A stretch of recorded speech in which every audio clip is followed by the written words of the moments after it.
Robolot explica com fer robots en els nois i noies, però va molt més enllà. Quin és el missatge profund? Això només té sentit si es comparteix. Desarrollar expectativas, ilusiones en la juventud en el ámbito de las tecnologías y las ciencias, ¿no?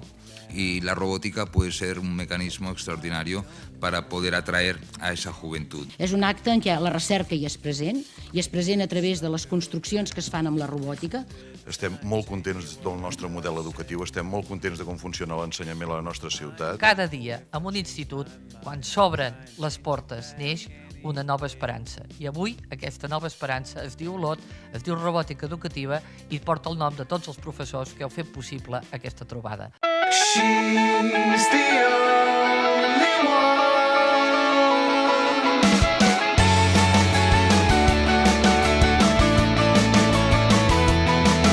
Què vols que faci el robot ara? Que es mogui endavant. I comencem a explicar amb el programa com funcionen, quines són les parts principals, perquè res, comencin a tocar una mica i sàpiguen com moure's amb el robot.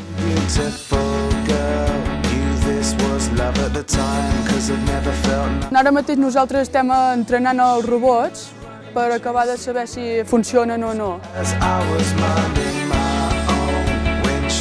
Aquest robot l'hem fet de la meva germana i agafa cubs. El cub queda aquí dins i amb la pinça el tanca dins. La robòtica crec que és molt interessant pels nens que els agrada. Si des de ben petits treballem en robots, serà més fàcil al futur fer-los servir.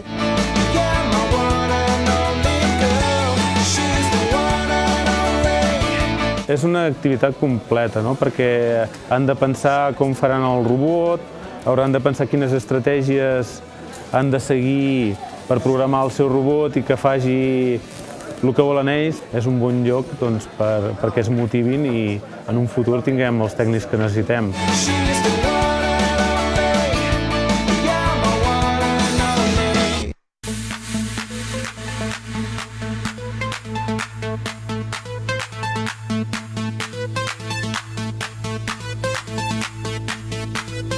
Hemos venido a competir en minisumo y rastreadores. A ver, competimos en minisumo, no quedamos muy bien, pero... Venim a participar i a passar-ho bé, sobretot.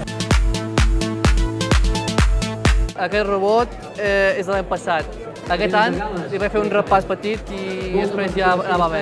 Cada any veiem coses noves i sobretot aquest any el que ens ha sorprès molt és la participació. L'any passat quasi no hi havia robots de minisumo, que són més complexos que els de rastrejadors. Estem veient una evolució, tant en quant a qualitat dels robots com en participació. Espectacular tant per la persona que ho presenta com per la persona que veu el que ha presentat l'altra gent i aprèn. Además, la participación en todas estas actividades ayuda a que se conozcan entre los distintos equipos y pienso que eso es otra cosa esencial en su formación.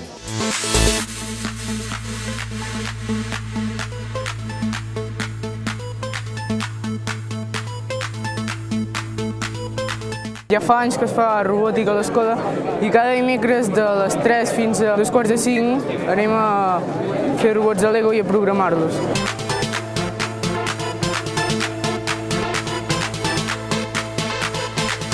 Tots aquests nanos que hi ha aquí, que veig que tenen una il·lusió i una capacitat d'aprenentatge i de desenvolupar aquests catxarros, que és tremenda. Això és un quadcòpter controlat per aquesta emissora.